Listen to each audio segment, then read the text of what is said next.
everything that Elvis made his music of was components from his childhood, from great American tradition. It was gospel music, it was blues, it was country.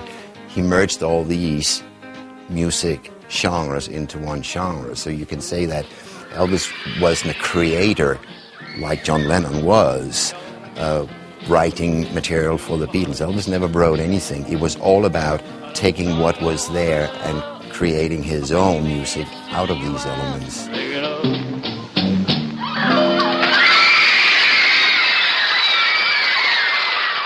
I think to understand and appreciate Elvis, you have to accept that some of what he did wasn't very good.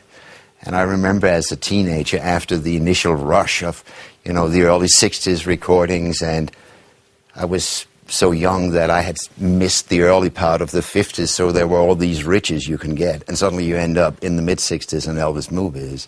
And quite frankly, it's almost impossible to argue that Elvis's career at that time was really interesting from an artistic point of view. So many others were moving ahead, the Beatles certainly, but all the British bands and also American music in general. I was terribly frustrated that my hero seemed to have gone down so dramatically, and you could listen to Bob Dylan or Stones or Beatles or the Byrds, and Elvis didn't even try to compete. When you say that's it, boy, I'm fine to beat. We lived in a small community in Denmark where a lot of music, both English music and American music, didn't really matter that much. So it was a simplified world. And when I was 13, there were two, it was before the Beatles, there were two main artists. It was either Elvis or Cliff Richard. And you had to, make a choice, take a stand. And when you're 13 years old, you want to be the tough guy. And I thought, no offense, Sir Cliff Richard, but I thought Elvis was tougher. So that's who I wanted to be. And obviously, I wasn't. But that's what you make your heroes from images like that. And with Elvis, it was simple in that nobody really knew anything about Elvis. It was a closed world. He was just this elusive figure that seemed to have everything that anybody could ever want.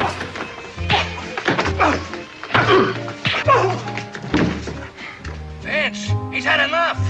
He's got enough.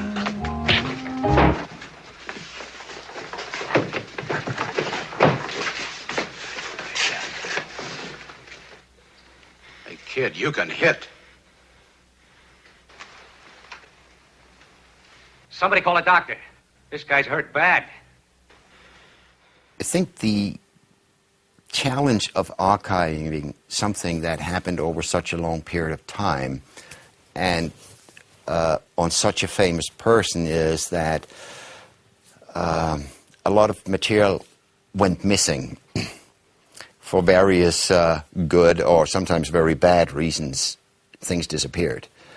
And especially things that disappeared for the bad reasons, cannot very easily be revealed again because it might include an element of theft at one stage along the way. And anything Elvis is attractive. There's always, don't ever let an Elvis item be out in the open anywhere. It'll walk. And we had that problem certainly within our own vault at the record company. The tapes had disappeared over time. It's the same thing for the movie companies. And the same thing, obviously, for even elements of music that was at Elvis's own home. It was a fantastic trip to walk into RCA's basement in New York in, I think it was 1989, and just see all these tapes in this moldy old place with dust all over, and knowing that in here would be riches that we couldn't imagine, and suspecting there would be heartaches beyond in all this material that should have been there that wasn't there. And it was exactly like that.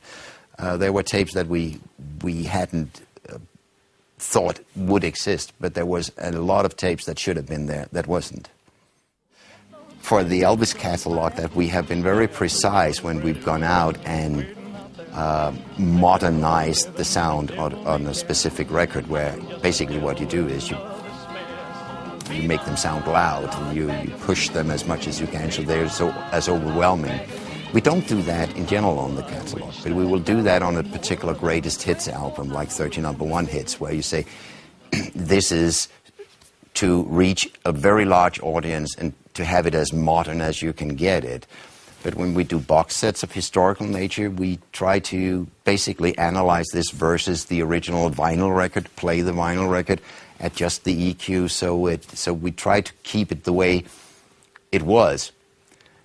And yet again, we don't, because to a point, especially on the 50s masters, when they were released in America, everybody was infatuated with what was called the Columbia sound, which was big records.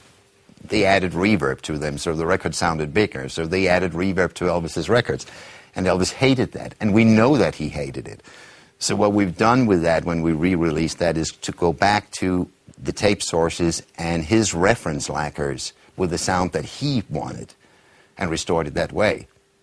There is no this is right or no or this is wrong. It is an interpretation like anything. I mean, if you remix an album today, whether it's a Beatles or an Elvis album, I mean, there's 16 channels. You can do a million things to each of these channels. You will never have two people doing the same mix. It is restoring what I think is important. It's musical legacy here. It's, you know, when we find stuff that is in bad conditions, it's very often because it was not a professional recording. But sometimes in Elvis Presley's career, the missing links are not recordings. They are private tapes. When Elvis finally decided to come out of his recording hiatus after the Beatles effect had been there, he recorded a unique gospel album called How Great Thou Art. And some years ago, an extraordinary story, we found a filing cabinet behind Graceland in Elvis's father's little office, and nobody had ever opened it. And they said, well, you know, we had to open it. So finally we get a locksmith out there and we open it, and it's full of tapes. And a lot of them are Elvis private recordings. And a lot of those tapes, again, were tapes of Elvis sitting with his friends at the piano, playing gospel songs in preparation for that album. So he, you know, we get the whole process of selecting songs out of so many, he cut it down, and you can see which one he got carried away with.